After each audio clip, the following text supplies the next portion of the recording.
Hey, hi, and hello. Chris here. Thanks for stopping by. I do appreciate it.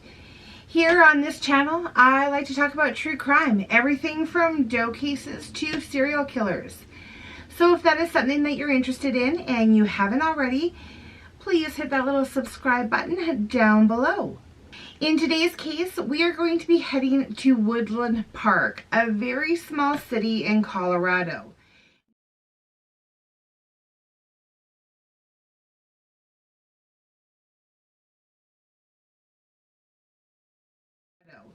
We will be discussing the disturbing and controversial death of Joshua Maddux.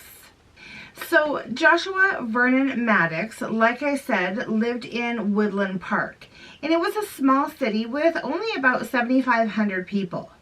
He was 18 at the time. He was 6 feet tall with medium build. He was known to be very creative. He loved writing music, playing guitar, and he was actually a really good student as well. From what I could find, he seemed to be well known and well liked. He was also fond of the outdoors. I mean, really fond of the outdoors. And many people described him as a free spirit.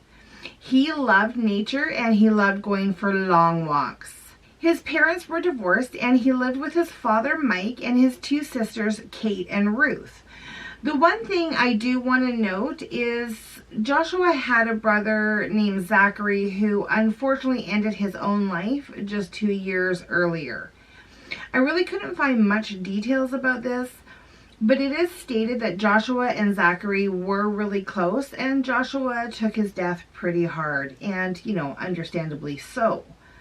On May 8th, 2008, Joshua told his sister he was going for a walk. Now, nothing seemed unusual about this because, as I mentioned earlier, he loved the outdoors. He left the house, but he was never to be heard from again. When Joshua did not return to the house that evening, worry began to set in for the family. I mean, he was 18 and he was a free spirit, so while they were a little concerned, they weren't really panicking at that time. After a few days, the worry did start to increase and the father began to call up some of Joshua's friends. Nobody had seen him and nobody had heard from him.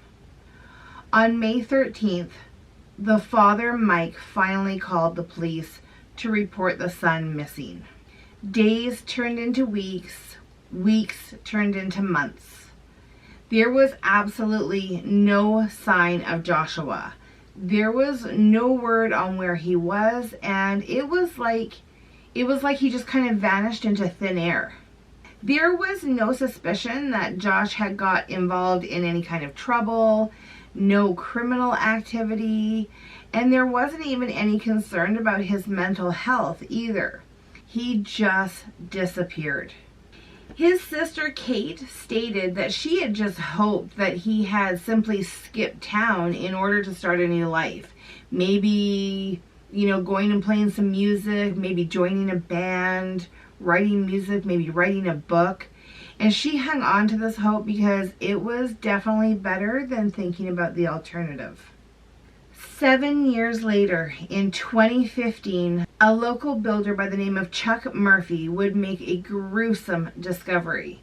See, Chuck owned a cabin, and it was an old cabin, and it was surrounded by tall pine trees, and it was just 2 blocks from the Maddux family home.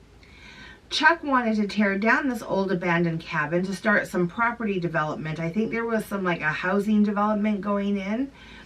And nobody had lived in there since 2005. It was basically just being used as a storage space. Chuck had hired a crew to start demolishing the cabin. And when the crew reached the interior of the chimney, that's when they made a horrifying discovery. There was a body of a young man inside the chimney. The body was found in a fetal position and his legs were above his head. The police were called. Now, because the body was just skeletal remains by this time, forensics had to use dental records in order to identify the body. it was confirmed that it was Joshua Maddux. When the family received the news that Joshua's body was found, they were in shock. It made no sense. And even his sister said that they were really expecting him just to be off living some new life somewhere else in the world. But the fact that his body was found just 2 blocks away left the family with so many unanswered questions. During the autopsy, the coroner found no evidence of drug abuse. There was no evidence of foul play in the sense that there was no broken bones, there was no knife marks, there was no bullet holes, there was nothing. The coroner also stated that he believed it was not an instant death, but he could only speculate that Joshua may have died from hypothermia or dehydration. But unfortunately, there was just not enough evidence to prove the exact reason. Because there were so many unanswered questions, the coroner ruled his death as accidental. The coroner also stated that because of the way Joshua's body was positioned in the chimney, quote, appeared to have been a voluntary act in order to gain access, unquote. Now, when Chuck, the owner of the cabin, heard about this, he actually argued this theory. You see, Chuck had said that he installed some rebar and a thick wire mesh that covered the chimney in order to keep out animals and debris from getting in. But the coroner stated that after all these years, the mesh could have rusted, it could have corroded, and the fact that nobody had ever even seen this grate over the chimney. Now, it is speculated that during the demolition of the cabin, the mesh and the steel grate, along with other metals, were already removed and taken away for scraps. But nobody knows for certain whether the grate was actually on the chimney or not. With so many things not making sense, the coroner ended up reopening the case. It wasn't just the mesh over the chimney, whether it was there or whether it was not. There were so many other things, just not adding up. You see, inside the cabin, there was a large breakfast bar. And this breakfast bar was dragged from the kitchen to in front of the fireplace. And it looked like it was placed there in order to block the front of the fireplace. But why? Who tore it from the wall, dragged it across the room, and put it there? It makes no sense. And if you think that doesn't make sense, well, check this out. When they found Joshua's body, all he was wearing was a thin thermal shirt. No pants, no socks, no shoes, nothing but the shirt. Now, yeah, that does seem really abnormal, but what is really odd is the fact that they had found his other clothes inside the cabin, folded up next to the fireplace. So during the investigation, a Reddit post popped up in 2015.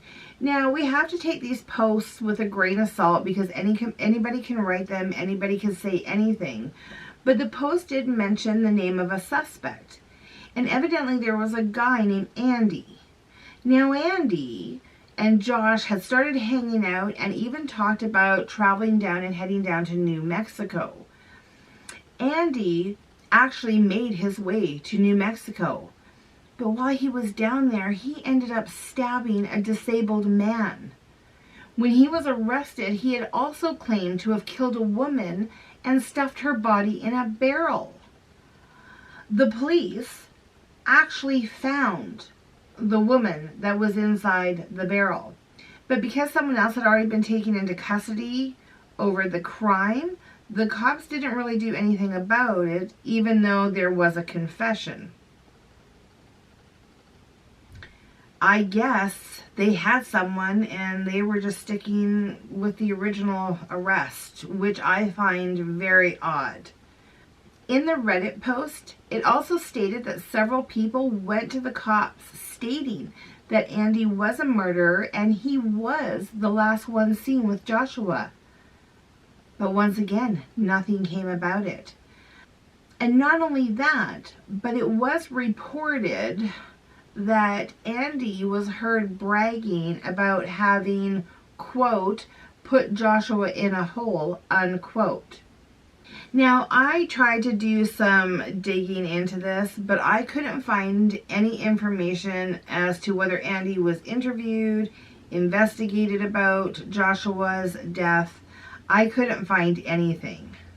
So I don't know if it happened or if it didn't happen. So what do we have? If it was accidental, he would have had to have entered the cabin, moved the breakfast bar across the cabin, get undressed, go back outside, climb up to the roof, and then go head first into the chimney. And we know that it would have had to have been head first because the way the body was positioned when found. We also know that the cabin was abandoned for many, many years, but the owner did say that he would stop by occasion to check on things. Now, in 7 years, don't you think the owner would have noticed that the breakfast bar had been ripped off the wall and moved? Wouldn't he have noticed the pile of folded clothes next to the fireplace? I mean, when he was going to the cabin and checking on it, had he not even gone inside? Now, most people believe that the owner of the cabin was indeed truthful about having that rebar on the chimney. So if the rebar was indeed there, then there is absolutely no way Joshua could have come in from the top. And with the breakfast bar blocking the bottom, there was no way he could have on his own got into the chimney and then moved the breakfast bar. So as you can tell, there are so many unanswered questions, and there is so much speculation and controversy over this case.